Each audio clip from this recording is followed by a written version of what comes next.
El sistema imperial en el mundo.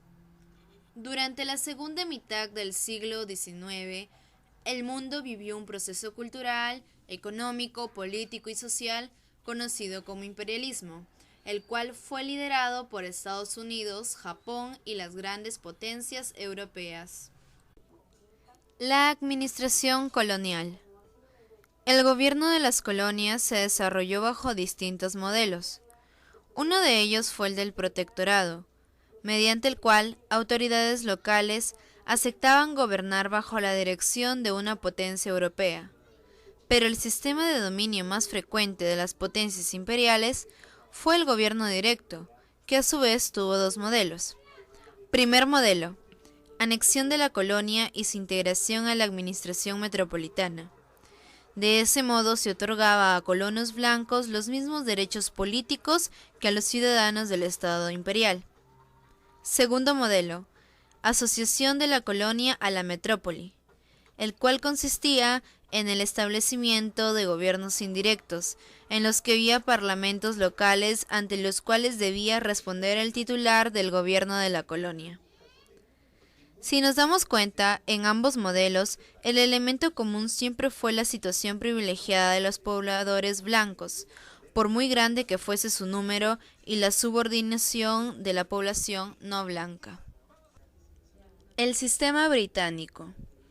El régimen administrativo inglés se basó frecuentemente en el establecimiento de dominios, esto es, colonias ocupadas por inmigrantes de procedencia europea, en especial de origen británico.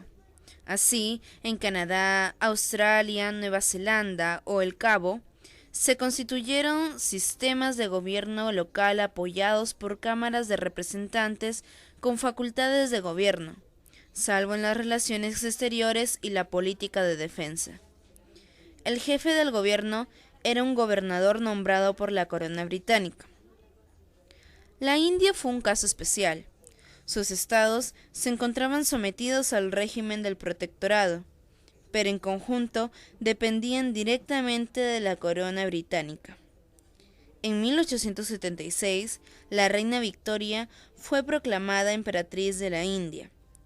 Desde 1885, el nacionalismo indio, a través del Partido del Congreso, intentó conseguir un régimen de gobierno semejante al resto de los dominios de la corona británica, pero no tuvo éxito. El modelo francés.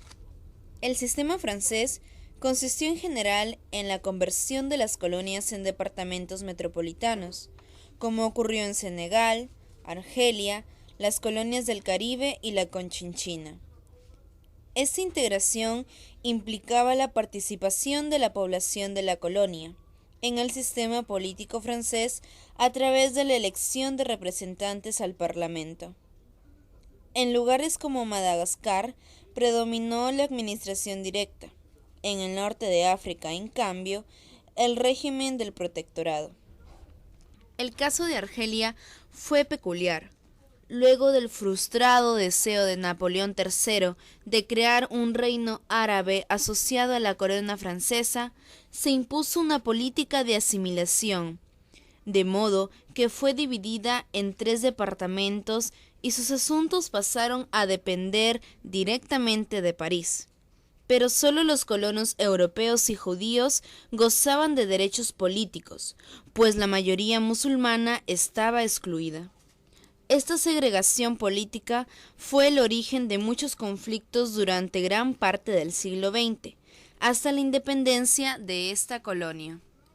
La resistencia al imperialismo. El avance imperial no estuvo exento de resistencias y conflictos, que fueron de los siguientes tipos. 1. La resistencia dentro de las metrópolis. Por lo general, los partidos socialistas y los movimientos obreros estaban en contra del imperialismo. 2. Las rebeliones internas. La mayor parte de la resistencia dentro de las colonias estaba dirigida por movimientos o sociedades secretas que defendían los valores culturales y religiosos autóctonos.